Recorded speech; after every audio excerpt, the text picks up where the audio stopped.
खुदावन यीशु मसीह के जलाली और कदूस नाम में आप सबों को सलाम। हालेलुया। आज नवंबर का पहला हफ्ता है और हम खुदावंद के बदन में और उसके खून में शरीक होने के लिए खुदावंद की हजूरी में मौजूद हैं। वक्त इतनी तेज़ी के साथ गुज़र रहा है,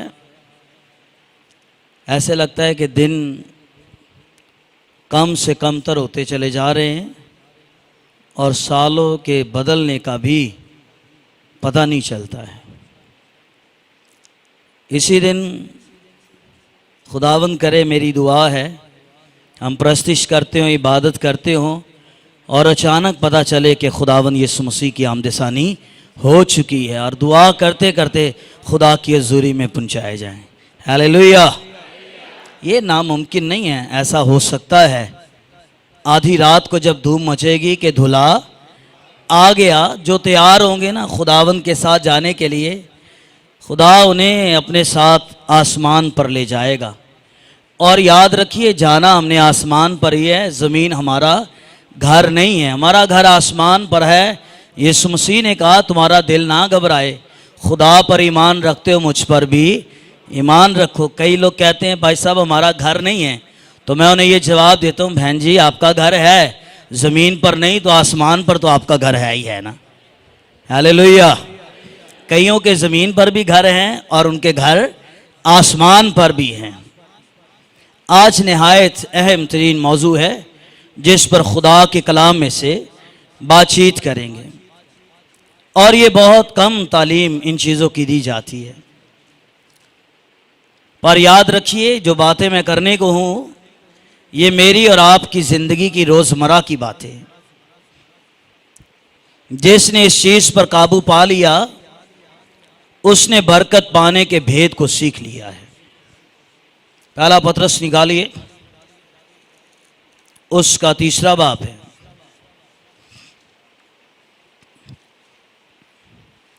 खुदा का खादिम पत्रस मुझे और आपको ज़िंदगी के असूल सिखा रहा है।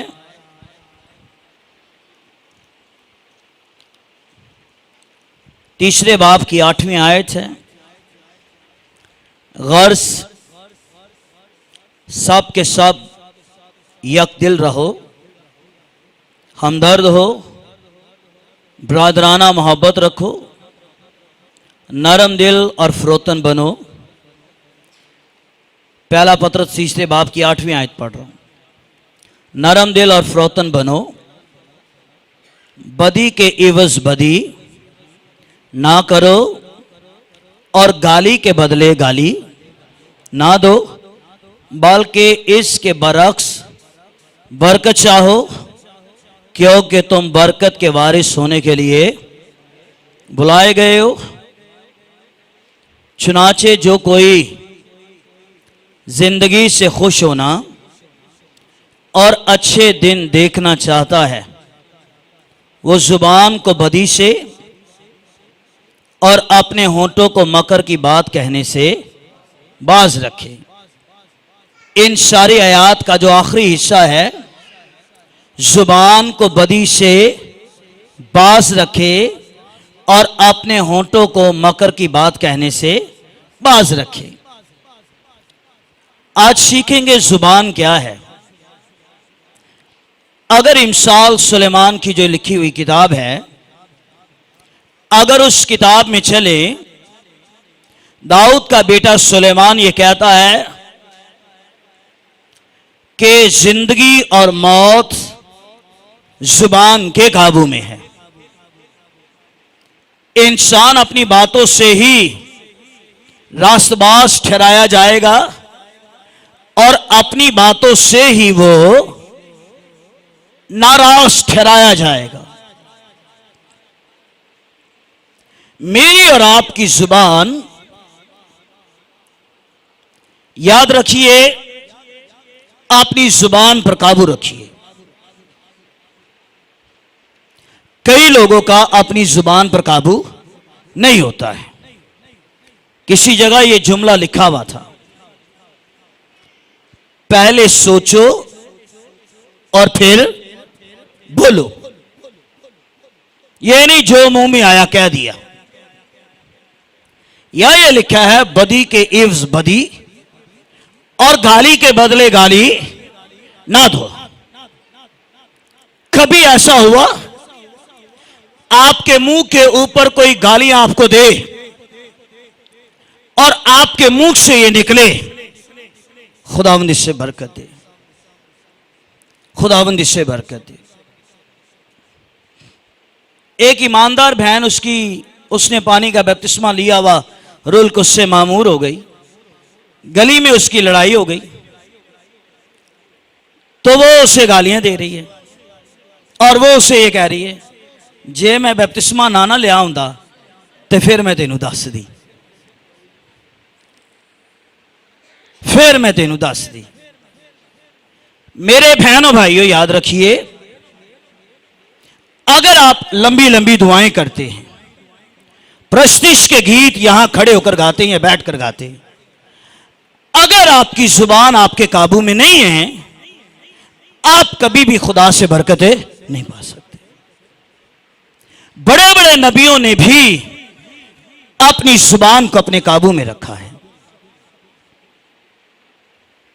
जो बात मैं कहने लगा हूं गौर से सुनिए, इतनी खतरनाक जुबान चीज है, खुदा ने इसे 32 सुलाखों के पीछे रखा है। खुदा ने इस जुबान को 32 सुलाखों के पीछे रखा है। मैं वो हवाला भी पढ़ूंगा, इसकी डिटेल आगे चल के। एक दिन दांतों ने जुबान से कहा, दिल करता है तुझे दांतों के नीचे रख कर चबा दूं। सुनिए गौर से, एक दिन दांतों ने जुबान से कहा, दिल तो करता है तुझे दांतों के नीचे रख कर चबा दूं। तो जुबान ने पता आगे से क्या जवाब दी। जुबान दांत से कहने लगी, ओ खामोश, अभी मैं मुंह खुलवाऊं ना तो 32 के 32 बार आ जाए। इतनी खतरनाक चीज है। लेकिन दाऊद ने हमें इसका हल जरूर बताया है। 141 ज़बूर में यह कहता है, खुदावंद मेरी जुबान पर क्या बिठा? निगहबान, मेरी जुबान पर निगहबान बिठा। फिर याकूब अपने खत में कहता है, भाइयों जिस मुंह से दुआएं हों और इसी मुंह से बददुआ नहीं निकलनी चाहिए। एक ही मुंह से मीठा पानी और एक ही मुंह से खारा पानी, ऐसा नहीं होना चाहिए। तो मैं ये बता रहा हूं कि मेरी और आपकी जुबान हमारे काबू में रहे, और अगर ये काबू में नहीं रहती है तो रोल कुछ से ये कहिए कि रोल कुछ तू मेरा अच्छा उस्ताद है और मेरी जुबान पर निगहबान बिठा।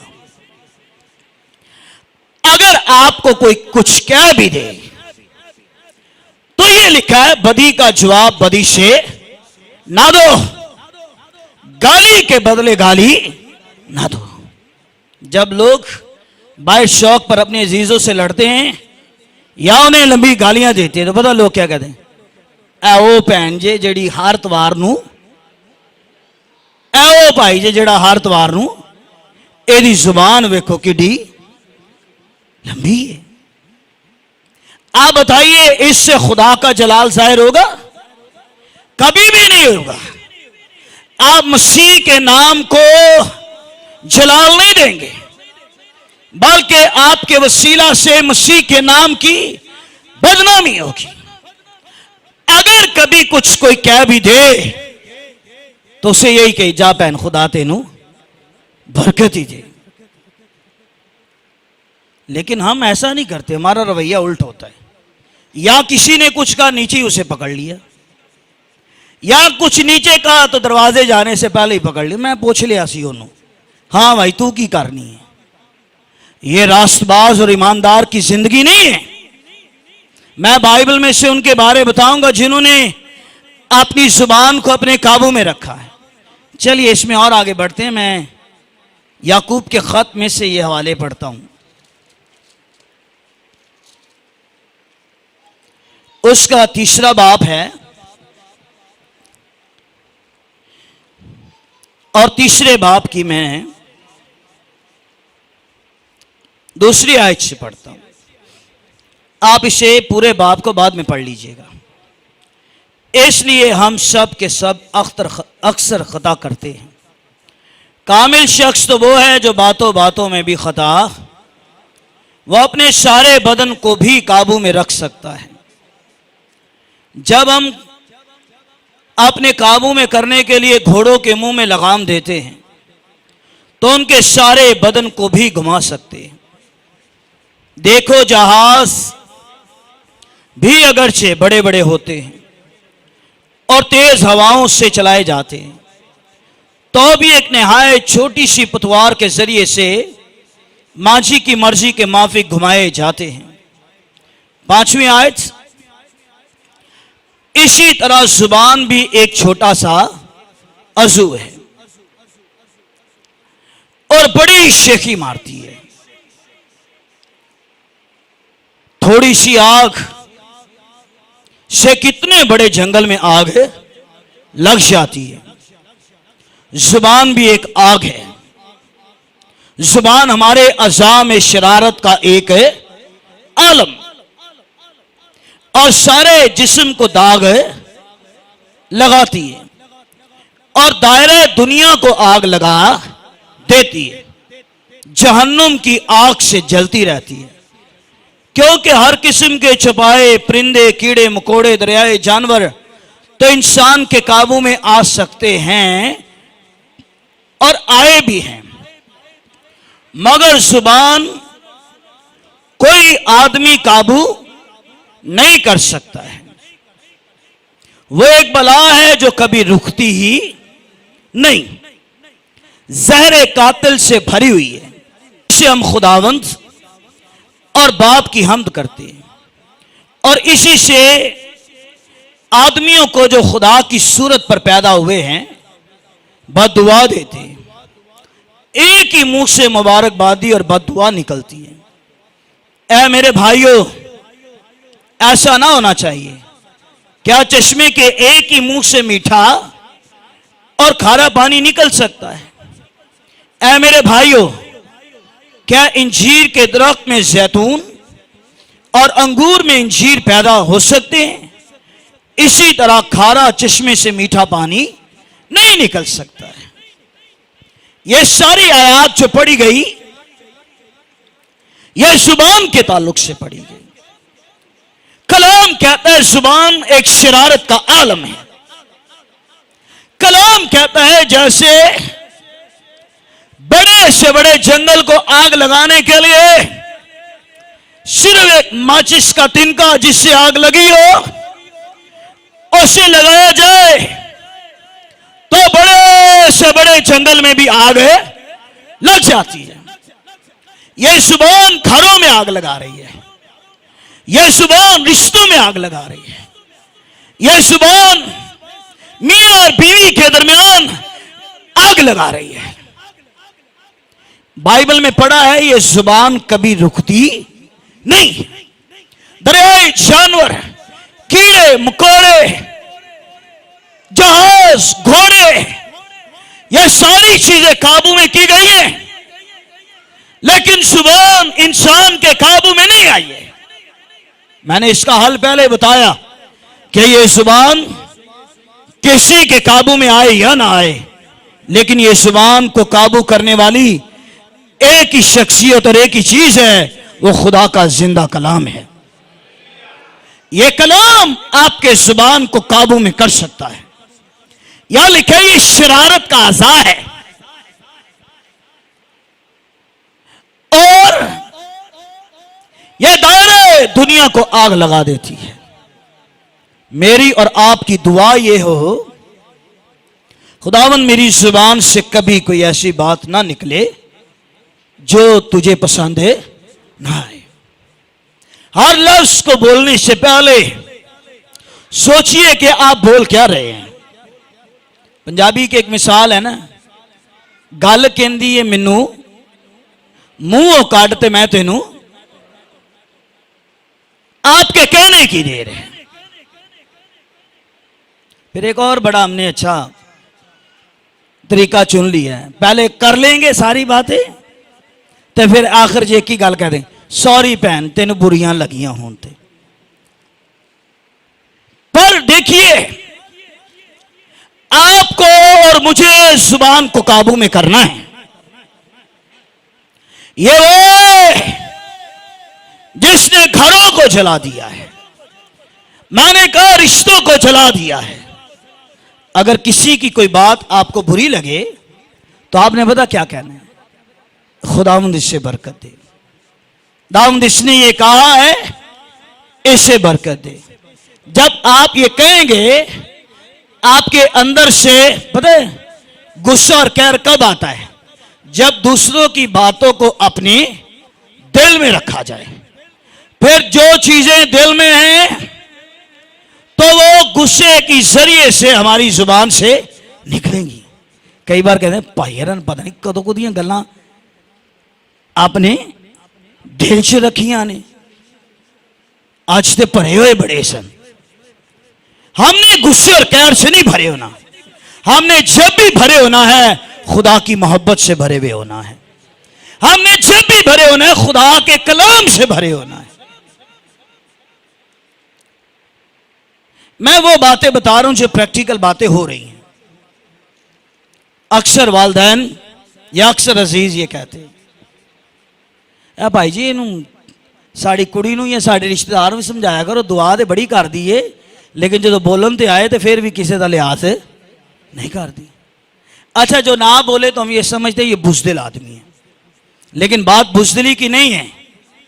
याद रखिए बात यह है कि बदी का मुकाबला बदी से नहीं किया जाता है। कलाम ये कहता है कि अगर बदी का मुकाबला करना है तो किससे करो, नेकी से करो, और नेकी से बदी पर जो है वो गालिब हो।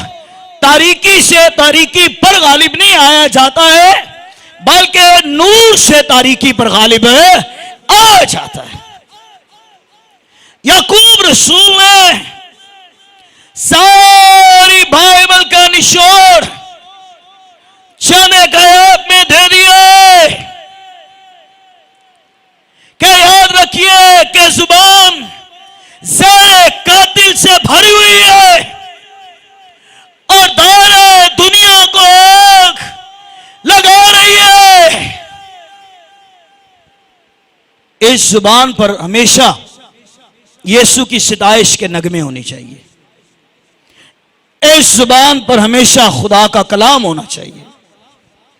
आए तलाश कर लीजिएगा, लेकिन मैं ज़बूर 119 में से दाऊद ने यह बात कही कि मेरी जुबान तेरे कलाम का गीत गाएगी। कह रहे हर वक्त मेरी जुबान पर तेरे कलाम के नगमे और गीत होंगे। याद रखिए मेरे बहनों भाइयों, और जुबान आपकी छोटी सी बात जो है वो कई घरों में झगड़े पैदा कर देगी। लेकिन आपने हमेशा दूसरों के लिए बरकत ही चाहनी है। कोई कुछ कह भी देना उसे नजरअंदाज कर दिया करे। लिखा है मत्ती की इंजील में, हर वो निकम्मी बात जो तेरे मुंह से निकलेगी अदालत के दिन तुझे उसका भी हिसाब देना पड़ेगा। अगर मैं नेगेटिव पॉइंट की तरफ चला जाऊं तो आप हैरान हो जाएंगे जो बातें मैं बताने को। मैंने खुद परस्तारों को, माफ कीजिएगा अगर बुरी लगे, प्रस्तिश के बाद गालियां देते हुए सुना है। और भी ऐसी कई बातें। मैं खड़ा हुआ वो दे रहे, मैं सुन रहा उसकी तरह हूं तो कह रहे कुछ नीचे आके क्या जिंदगी है। दो तरफा जिंदगी ना गुजारे, चर्च में आ गए तो रूहानी, गली में आ गए कुछ और, तो घर में चले गए तो कुछ और ही है। लोग यही कर रहे हैं, चर्च में कुछ और है, माशरे में कुछ और है, अपने घर में कुछ और है, और शादी ब्याह पे हो जाए तो कुछ और ही है।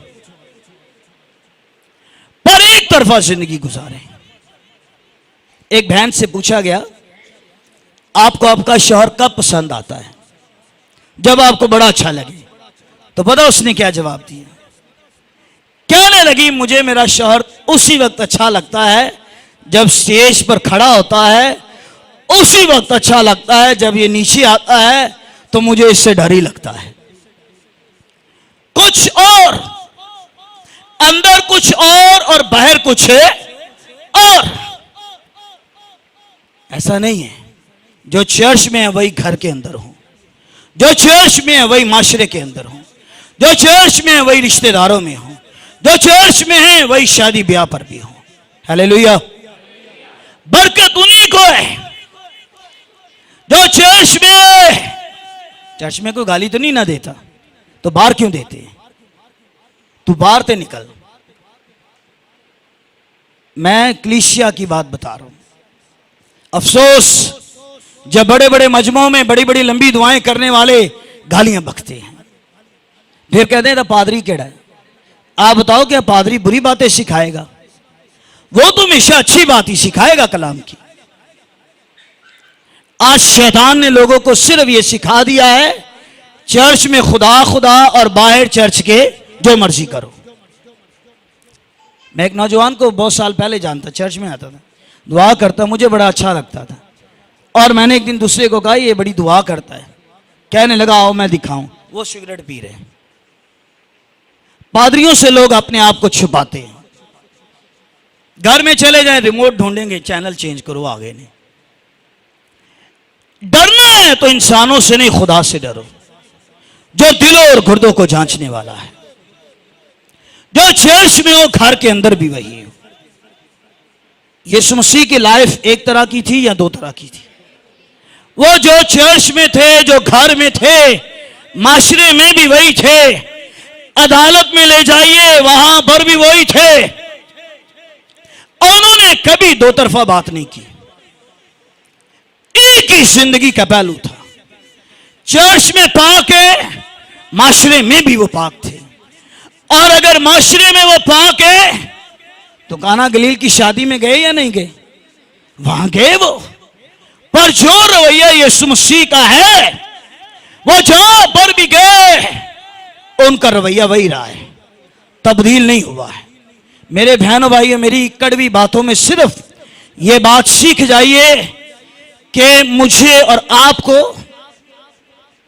आप में से इत्तेफाक हो किसी का, थिएटर में ड्रामे वालों का, तो जब उन्होंने थिएटर में आना होता है ना स्टेज पर, तो उनके कपड़े और होते हैं। जब वो वहां से निकलते हैं तो फिर उनके कपड़े और होते हैं। और थिएटर वालों ने अपने कपड़े बदली की होती है। स्टेज पर और है तो नीचे और है।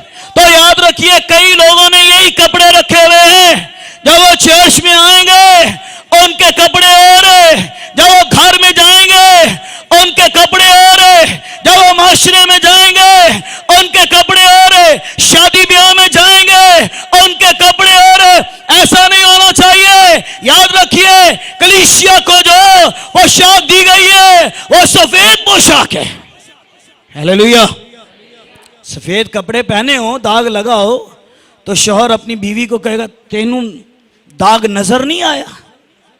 ये तो कम ही कहेगा, वो दूसरा लफ्ज ही कहेगा, तेनू कपड़े धोने आए ही नहीं, ये दाग तेरे को नजर नहीं आया।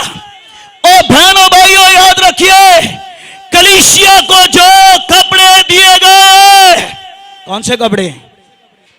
सही समझ नहीं आई। कौन से कपड़े? रास्तबाजी के तो हैं, कपड़े कौन से हैं? सफेद पोशाक उन्हें दी गई है। आप माशरे में रहे, अपने कपड़ों पर दाग लगने न दे।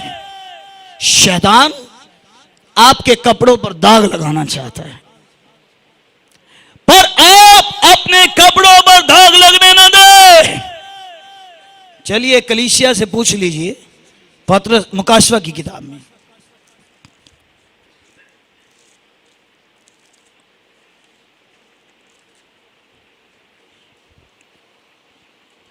तीसरा बाब, मैं पहली आयत से नहीं पढ़ूंगा, इसकी चौथी आयत से, बल्कि तीसरी से पढ़ता हूं। बस याद करके तूने किस तरह तालीम पाई और सुनी थी, और उस पर कायम रहे और तौबा कर। और अगर तू जागता ना रहेगा तो मैं चोर की तरह आ जाऊंगा, तुझे हरगिज मालूम ना होगा कि किस वक्त तुझ पर आ पड़ूंगा। अलबत्ता सरदीस में तेरे हाथ थोड़े से ऐसे शख्स हैं जिन्होंने अपनी पोशाक आलूदा नहीं की, वो सफेद पोशाक पहने हुए मेरे साथ सैर करेंगे, क्योंकि वो इस लायक है। और जो गालिब आए इसी तरह उसे सफेद पोशाक पहनाई जाएगी, और मैं उसका नाम किताबे हयात से हरगिज़ ना काटूंगा, बल्कि अपने बाप और उसके फरिश्तों के सामने उसके नाम का इकरार करूंगा। जिसके कान हो वो सुन ले के रोक लीसियाओं से क्या फरमाता है। यहां लिखे तेरे हाथ थोड़े से लोग हैं जिन्होंने अपने कपड़ों को, सफेद पोशाक को जिन्होंने गुनाह आलूदा नहीं किया। उनके साथ वादा क्या है कि वो मेरे साथ आसमान पर वो क्या करेंगे, सैर करेंगे, क्योंकि वो इस लायक हैं। और उन्हें सफेद पोशाक पहनाई जाएगी, और मैं उसका नाम किताबे हयात से हरगिज़ ना काटूंगा। अपनी अपनी पोशाक की हिफाजत कीजिए। मत्ती की इंजील में पढ़ लीजिए, शादी के मौका पर दावत दी गई है सबको, क्या बर्रा की शादी आ पहुंची है। सारे लोग आ गए। जब वो आया तो उसने एक शख्स से पूछा, बादशाह ने एक शख्स से पूछा कि मियां तू शादी में तो आ गया है, लेकिन तेरा लिबास कहां है। तो वहां ये लिखा, उसका मुंह फिर क्या हो गया, उसका मुंह बंद हो गया। बादशाह ने कहा इसके हाथ पांव बांधो और इसे वहां डाल दो जहां रोना और दांतों का पीसना है। याद रखिए, मुझे और आपको अपनी पोशाक की हिफाजत करनी है। शैतान हमारे कपड़ों को, जो रूहानी पोशाक है, यशाया 61:10 में लिखा हुआ है, मैं खुदावंद में निहायत शादमान होऊंगा, क्योंकि उसने मुझे नजात के कपड़ों से मुलब्बस किया है। नजात के कपड़े आपको दिए गए। खुदावंद ने एक शख्स को चुना, इस्राएल में जबरदस्त लीडर है, और खुदा ने उसे चुना। खुदा ने उसे आवाज दी। 80 साल की उम्र में जब बियाबान में भेड़ बकरियां चरा रहा था, उसे आवाज दी, मूसा अपने पांव से जूती उतार दे, क्योंकि जिस जगह पर तू खड़ा हुआ ये जगह पाक है। और उसने जूती उतारी। फिर खुदा ने उसे पूरा प्लान बताया। खुदा ने उसे कहा, मूसा मैं तुझे फिरौन के पास भेजता हूं कि तू जाए और जाकर मेरी कौम इस्राएल को मुल्क मिस्र और गुलामी के घर से निकाल लाए। तो आगे से मूसा क्या जवाब देता है, कहने लगा, खुदावंद आप ये पैगाम मुझे न दीजिए, बल्कि आप ये पैगाम मेरे भाई हारून को दीजिए कि हारून जाए और फिरौन के आगे खड़ा हो, मैं नहीं जाऊंगा। खुदा ने कहा क्यों नहीं जाएगा? तो वो आगे से क्या जवाब देता है, इसलिए मैं नहीं जा सकता क्योंकि मेरी जुबान कुंद है। कहने लगा ये पैगाम ये मैं नहीं दे सकता, मुझे बोलना ही नहीं आता है। कह ये रहा है मेरी जुबान कुंद है। दाने का मूसा, आदमी का मुंह किसने बनाया? कौन? गूंगा, बहरा, अंधा? ये मैं ही खुदावंद हूं जो ये सब कुछ है करता हूं। आप जरा सोचिए, अगर आपने किसी शख्स को सुना हो जिसकी जुबान कुंद हो और वो बोले, वो बड़ी देर से अपनी बात को पूरी करेगा,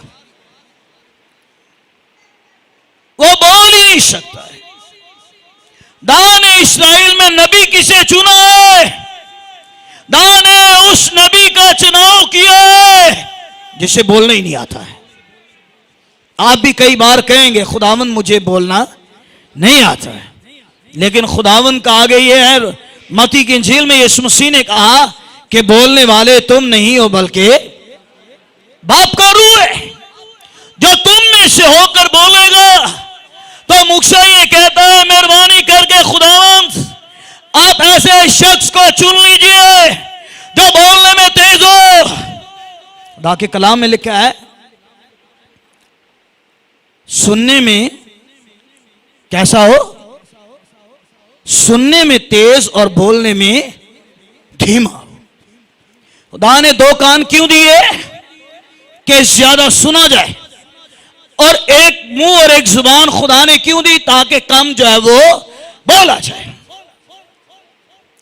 भाई मूसा अच्छा बोलने वाला नहीं है, लेकिन खुदा ने कहा मूसा और मुझे ऐसे ही शख्स चाहिए जो सही बोल भी ना सकता, पर याद रख ले मैं तुझे बोलना सिखाऊंगा और मैं तुझे बोलना सिखाऊंगा।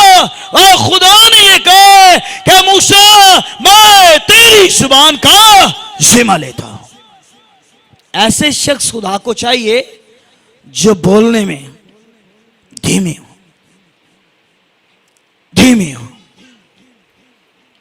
इसलिए याद रखिए, यीशु जब दुनिया में आए तो यीशु मसीह बहुत कम और मुख्तसर बोलते थे। जहां बोलना था वहां बोलते थे। उन्होंने यूहन्ना की इंजील में 12वें बाब की 39वीं आयत में यीशु मसीह ने कहा कि मैं अपनी तरफ से कुछ नहीं बोलता, जो कुछ मेरा बाप मुझे बोलने के लिए कहता है मैं वही कहता हूं।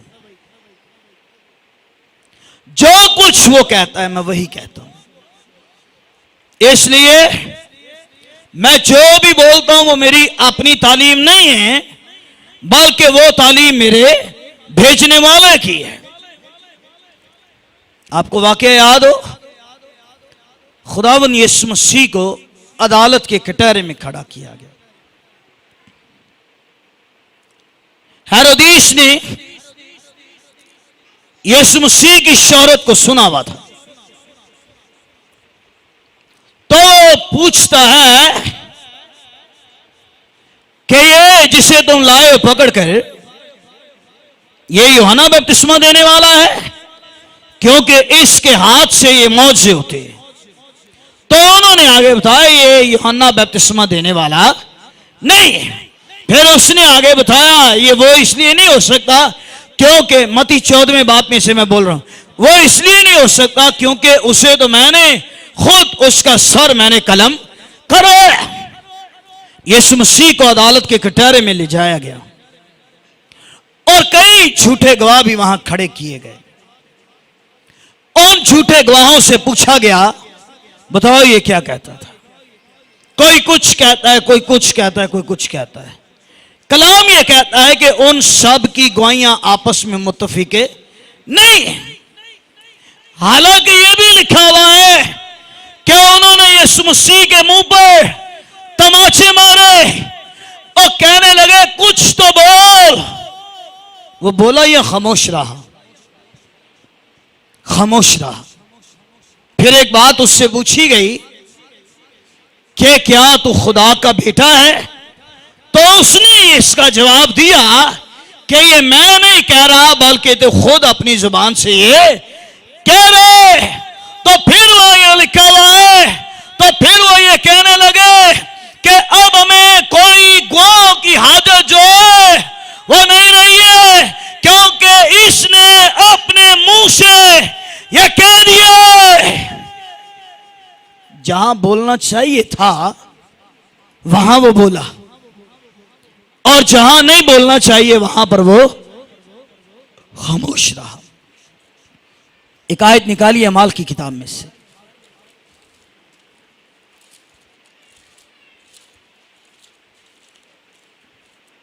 यह हवाला आपको यशाया 53 में भी मिल जाएगा।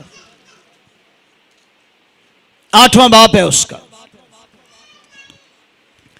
मैंने कहा ये हवाला यशाया की किताब में भी आपको मिलेगा। यशाया 53 बाप में है। याद रखिए, जो पुराना अहदनामा मेरे और आपके पास है, यही पुराना अहदनामा एज इट इज कौम बनी इस्राइल के पास भी वही है, लेकिन उनके पास ये नहीं है। पर वो ये समझते हैं कि ये हो नहीं सकता कि यीशु खुदा हो और वो मसलूब हो जाए। उसकी 31वीं आयत, उसने कहा ये मुझसे क्यों कर हो सकता है जब तक कोई मुझे हदायत ना करे। और उसने फिलिप्पस से दरख्वास्त की कि मेरे पास आ बैठ। किताब मुकद्दस की जो इबारत वो पढ़ रहा था ये थी, गौर से सुनिए, किताब मुकद्दस की इबारत, किताब मुकद्दस की आयत जो वो पढ़ रहा था वो क्या थी कि लोग उसे भेड़ की तरह ज़बह करने को ले गए, जिस तरह बर्रा अपने बाल कुतरने वालों के सामने कैसा होता है, जैसे बर्रा अपने बाल कुतरने वालों के सामने बेजुबान होता है, इसी तरह उसने अपना मुंह ना खोला। उसकी पुश्तहाली में उसका इंसाफ ना हुआ। कौन उसकी नस्ल का हाल बयान करेगा, क्योंकि जमीन पर से उसकी जिंदगी मिटाई जाती है। ये खो जाए और ये सब्बत के दिन चर्च गया हुआ है, जैसे आप लोग आए हुए। उस दिन खादिम ने आयत पढ़ी ईसाया वाली, तो ये सोचने लगा आज जो मैंने कलाम सुना है ये क्या है? ये कलाम मेरे लिए था कि लोग उसे ले गए, जैसे जानवर ज़बह करने को ले जाते हैं, जैसे बर्रे को ले जाते लोग उसे ले गए। जो कलाम सुनकर आया उसके ज़हन में रहा, जो कलाम सुनकर आया उसके दिल में रहा, और वो ये सोच रहा था। जब वो ये सोच रहा था तो कहीं दूर एरिया में फिलिप्पस जो जबरदस्त यीशु मसीह का खादिम है, वो जी उठने की कुदरत की मनादी कर रहे हैं। रोलकोस ने फिलिप्पस को उठाया है। रोलकोस ने कहा सारी मीटिंगें छोड़ दे, सीधा ख्वाजा के पास चला जा। ख्वाजा रथ पर जा रहा है तो फिलिप्पस रथ पे आके ख्वाजा के पास बैठ गया है। कहने लगा तू क्या पढ़ रहा है? कहने लगा आयत मैंने ये पढ़ी है कि लोग उसे भेड़ की तरह ज़बह करने को ले गए और उसने अपना मुंह ना खोला। कहने लगा इस आयत ने मेरी जिंदगी को हिला के रख दिया है। यह कौन है? यह नबी अपने बारे में कहता है या किसी और के बारे में? तो यह नबी किसके बारे में कह रहा है? बोलिए किसके बारे में कह रहा है? यह नबी अपने बारे में नहीं कह रहा कि लोग मुझे ज़बह करने को ले गए, नहीं। वो ये कह रहा है, नबी ये कह रहा है कि कायनात में आसमान के नीचे और जमीन के ऊपर एक शख्सियत आई है, एक शख्स है जिसकी जिंदगी लाजवाब जिंदगी है, जिसकी तालीमात लाजवाब तालीमात है। यीशु के जी उठने पर लोगों ने पता क्या कहा? उन्होंने यीशु मसीह के जी उठने पर लोगों ने ये कहा, हमने पहला ऐसा शख्स देखा है जो काम में, गौर से सुनिए, जो काम में और कलाम में कुदरत वाला नबी है। कलाम में तो कुदरत वाला है ही है, लेकिन कलाम के साथ साथ जो है वो काम में भी कुदरत वाला है। कलाम से मुराद किरदार, काम से मुराद उसका रहन सहन, काम से मुराद उसकी रोजमर्रा की जिंदगी। और हमें यह कहा गया है कि वैसा ही मिजाज रखो जैसा कि यीशु मसीह का भी था। आगे डिटेल फिलिपियों में 11वीं आयत तक डिटेल है। अगर शे कि वो खुदा की सूरत पर था तो उसने फिर भी अपने आप को कब्जा में रखने की चीज ना समझा, उसने अपने आप को खाली कर दिया और उसने खादिम की सूरत इख्तियार की। यही वो पढ़ रहा है। ये चंद आयत बागे गतसमनी की तरफ आपको ले जाएंगी कि यीशु कहां से पकड़वाया गया है। वो बागे गतसमनी में से वो ये दुआ कर रहा है, यीशु को सामने नजर आ रहा है। पतरस के बाद जाके कहता उठो जागो, तुम सो रहे हो, देखो वक्त आ गया है, जागो और दुआ करो। देखो वक्त आ गया है कि अब इब्ने आदम जो है वो पकड़वाया जाएगा। लेकिन शागिर्द क्या कर रहे हैं? सो रहे। बागे गतसमनी के अंदर यीशु दुआ की हालत में थे तो यहूदा इस्करियोती 12 में से निकलकर चला गया और उसने जाकर 600 रोमी सोल्जर को अपने साथ ले आया, फक्की फरीसी शरा के आलमों को ले आया। तो पता क्या कहते हैं? उन्होंने कहा देखो 12 रसूल है यीशु मसीह के और 12 का चेहरा और पहनावा एक जैसा है। बात मेरी गौर से सुनिए जरा। 12 का पहनावा और यीशु मसीह का पहनावा एक जैसा है, वही दाढ़ियां, वही कपड़े, वही सब कुछ। तो यहूदा से कहने लगे उसकी पहचान क्या है, उसे किस तरह पकड़ेंगे? तो यहूदा ने क्या पहचान दी? यहूदा ने यह पहचान दी, तुम पहचान नहीं सकते हो कि 12 और 13 में यीशु कौन है।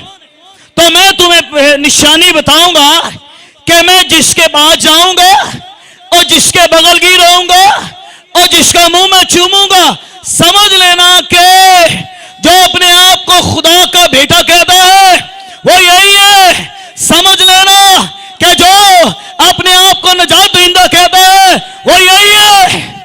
और यहूदा समझा यीशु को नहीं पता चलेगा। आया सामने ना कपड़े चेंज करके रूहानी लोगों के, उसकी बोलचाल भी रूहानी लोगों जैसी होगी। है, खुदावन के सामने आया। तो यीशु ने उससे क्या कहा? यीशु ने कहा, यहूदा, जो काम तू करने को आया है उस काम को क्या कर, उस काम को जल्दी कर। और वह यीशु मसीह के बगल गिर हुआ है और उसने यीशु मसीह का भरोसा लिया। वो समझ गए, कहने लगे, यही है वो जो जिसे पकड़ने के लिए आया है। एक स्टडी के अंदर लीडर्स की कहते हैं कि पहचान अलग होनी चाहिए, या तो उसके कपड़े ऐसे हो या कुछ और हो कि दूर से पता चले ये लीडर है। तो इसका जवाब सामने से ये आया, अगर मेरा यीशु 12 में वही था जैसे 12 थे तो आज जरूरत नहीं है कि कोई तब्दील नजर आए, सबसे अलग नजर आए। सबसे बड़ी बात तो यह है और लोगों को पसंद आए या ना आए, मेरा और आपका किरदार जो है यीशु को पसंद आना चाहिए। मेरी और आपकी जिंदगी जो है वो यीशु को पसंद आनी चाहिए। हालेलुया। मैं इन चीजों के खिलाफ नहीं, क्रॉस पहनना या व्हाइट कॉलर लगाना, ये शर्ट पहनना, मैं इन चीजों के खिलाफ नहीं। मैं सिर्फ बात बता रहा हूं, यहूदा इस्करियोती ने कहा तुम उसे पहचान नहीं सकते, पर मैं जिसका बोसा लूंगा समझ लेना कि वो यही है। और वो आगे गए, यीशु के गले लगे, मुंह उसका चूमे। क्या अजीब बात है, मुंह से तारीफ है। यीशु ने कहा ये उम्मत वो है, होंठों से मेरी ताजीम मेरी तारीफ करते मगर इनके दिल मुझसे दूर हैं। ऐसे ना बनिए कैसे ऊपर ऊपर से। मलाकी की किताब में खुदा ने फरमाया अपनी कौम इस्राएल को, अगर मैं तुम्हारा बाप हूं तो मेरी इज्जत कहां पर है। वो आया भरोसा लेकर यीशु को पकड़वाने के लिए और उसने पकड़वाया। फिर यीशु मसीह पर तारीकी की रात का आगाज हुआ है। फिर यीशु मसीह पर तारीकी की कुव्वतों का गलबा हुआ है। वह आयत पूरी हो रही है कि तू उसकी एड़ी पर क्या करेगा, काटेगा और तुझे पकड़ कर ले जाएंगे। यीशु बोला, बोलिए, यीशु बोला या खामोश रहा? उसने नहीं पूछा, उसने कोई गिला शिकवा नहीं किया कि यहूदा तूने क्या किया है और तूने मेरी थाली में खाया है और इसी थाली में तूने सुराख किया है। नहीं कहा। एक बात यीशु ने कही, जो कुछ मेरे हाथ में कहा गया उसका पूरा होना जरूर है, लेकिन अफसोस अगर यहूदा अपनी मां के पेट से पैदा ना होता। इसके अंदर क्या है? लालच। इसके अंदर क्या है? चोर है। इस शायरबानी में भी शरीक हो रहा है।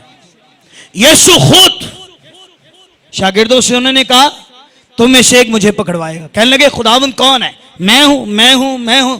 बारी बारी सब ने कहा। यीशु ने क्या कहा? जिसे मैं ये नवाला डबो कर दूंगा वही मुझे पकड़वाएगा। और उन्होंने नवाला डबो कर यहूदा इस्करियोती को दिया। और यहूदा कहने लगा क्या खुदावंद मैं हूं कि मैं तुझे पकड़वाऊंगा? यीशु ने कहा मैं नहीं, बल्कि तूने खुद अपनी जुबान से ये कह दिया है। बागे गतसमनी में से वो पकड़वाया गया। और कलाम कहता है शर्मिंदगी की परवाह किए बगैर। मैं पता सब यीशु मसीह जब मसलूब किए गए उनकी उम्र कितने साल की थी? कितने साल की? 33.5 साल। यंग नौजवान। शायद जमायत में कोई हो जिसकी उम्र 33 साल हो। कोई है? नहीं। यीशु मसीह की उम्र 33.5 साल थी। उसकी मां की आंखों के सामने उसके बदन पर कपड़े उतार लिए गए। मेन चौराहे पर सिपाहियों में लड़ाई हो रही है। कहने लगे चोगा मैं लूंगा, कुर्ता मैं लूंगा। उन्होंने कहा यार लड़ो ना, पर्चियां डाल लो, जिसका जो निकलेगा वो ले ले। उन्होंने पर्चियां डाली, जिसका चोगा निकला उन्होंने यीशु मसीह का चोगा उतार लिया, और जिनका कुर्ता निकला उन्होंने यीशु मसीह का कुर्ता ले लिया। उसके कपड़े भी नहीं रहे, उसका कोई घर भी नहीं है, कोई बैंक बैलेंस भी नहीं है, कोई गाड़ी नहीं है, कोई बंगला नहीं है। एक शख्स कहता है खुदावंद मैं आपके साथ जाऊंगा। तो यीशु ने अपनी मिनिस्ट्री बता दी उससे, कहने लगा मेरे साथ आएगा, हवा के परिंदों के घोंसले और लोमड़ियों के फट और इब्ने आदम के सर धरने की भी जगह नहीं। वो कहने लगा मैं कहां जाने लगा हूं, इसका अपना ही कुछ नहीं है तो मैं किसके पास जाऊं। वो चला गया। और शाम के वक्त, गौर से सुनिए मेरी इन आखिरी बातों को, शाम के वक्त परिंदा घर से निकला हुआ हो तो रात को वो अपने घर में चला जाता है। लोग सुबह से घर से निकले हुए हो अपनी नौकरी के लिए तो रात को वो अपने घर में आ ही जाते हैं। पर मेरा और आपका मसीह जो है और सुबह होने से पहले वो कलाम के लिए निकलते हैं, लेकिन रात का कोई पता ही नहीं कहां मेरा घर है, कहां मैं रहूंगा। नींद आए तो कश्ती में सो गए, और शागिर्दों ने वहां भी सोने नहीं दिया है। पानी की प्यास लगी है, याकूब के कुएं पर सख्त धूप के अंदर बैठे हुए, वहां तो पानी भी नहीं किसी ने दिया है, और सलीब पर लटके हुए तो वहां पर भी अपनी मां के सामने ये कह रहे हैं कि मैं क्या हूं, प्यासा हूं, मैं प्यासा हूं। क्या कुछ किया गया यीशु मसीह पर, बोला वो आगे से। आपको पता हो जानवर को नीचे लिटाते और बड़ी बेदर्दी और जबरदस्ती से उसे पकड़ते, फिर उनके बाल कुतरे जाते, और कभी किसी जानवर ने बोला नहीं है कि क्या मेरे साथ किया जा रहा है, और उसकी दाढ़ी के बाल नोचे गए, और उसके मुंह पर थूका गया, और उसके मुंह पर तमाचे मारे गए, और उसके मुंह पर मुक्के मारे गए। लेकिन मेरा और आपका यीशु खामोश है, खामोश नहीं बोल रहा।